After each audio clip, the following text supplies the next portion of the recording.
Hello, praise the Lord.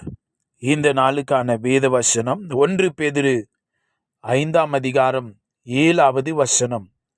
அவர் உங்களை விசாரிக்கிறவரானபடியால் உங்கள் கவலைகளை எல்லாம் அவர் மேல் வைத்து விடுங்கள். உங்கள் வாழ்க்கையின் பயணத்திலே நீங்கள் தனிமையாய் இல்லை. உங்களுடைய வாழ்வின் கஷ்டமான நேரங்களிலே உங்களோடு ஒருவர் இருக்கிறார். உங்கள் வாழ்க்கையின் வழிகளை அறிந்தவர், முடிவை தெரிந்தவர் அவர் உங்களோடு கூட இருக்கிறார். நீங்கள் பாரங்களை சந்திக்கிற பொழுது நீங்கள் தனிமையாயில்லை.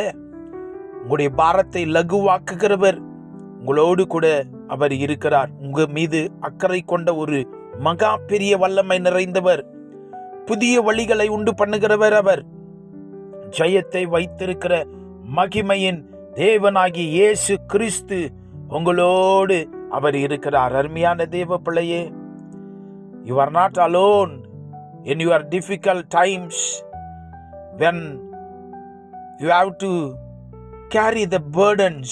You are not alone. Here is a God who cares for you. ஒருவேளை கவலையும் சோர்வுகளும் பலவீனங்களும் சத்தமா உங்களுடைய காதுகளுக்கு கேட்கலாம். அதைவிட கர்த்தருடைய சத்தம் வல்லமை உள்ளதாய் மகா பெரிய சத்தமாய் சொல்லுகிற ஒரு காரியம் என்ன தெரியுமா? நான் உங்களுடைய கவலைகளை மாற்றி அமைக்கிறவர், உன்னுடைய பாரங்களை லகுவாக்குகிறவர். I am caring for you.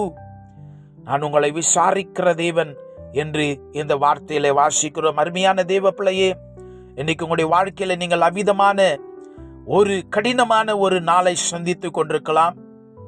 பாரம் நிறைந்த ஒரு காலகட்டத்தை நீங்கள் கடந்து போக வேண்டியதாக இருக்கலாம்.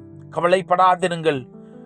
உங்களுடைய பலவீனத்தை பார்க்கிலும் மகா பலனை கொண்ட தகப்பனை போல சுமந்து வருகிற மகிமையின் ராஜாவாகிய இயேசு கிறிஸ்து உங்களோடு கூட இருக்கிறார்.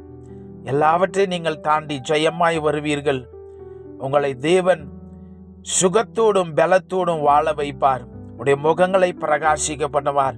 உடைய வாழ்க்கையின் பயணத்தில் நீங்க தனிமையா இல்லை. தேவைகளின் மத்தியில் நீங்கள் தனிமையா இல்லை. எல்லாவற்றை அறிந்த தேவன் உன்னோடு இருக்கிறார். மன தைரியமா இருங்கள், நம்பிக்கையோடு இருங்கள். உங்களை விசாரிக்கிற தேவன் உன்னுடைய எல்லா தேவைகளை சந்திப்பார். உன்னுடைய குறைவுகளை மாற்றுவார். உனக்கு சுகம் தருவார், பலன் தருவார். உன்னுடைய வாழ்வை சமாதானத்தினாலே நிரப்புவார். நாம் செபிக்கலாம். பரலோகத்தின் பிதாவே, உடைய மகிமையான நாமத்துக்கு நன்றி சொல்லுகிறோம் ராஜா.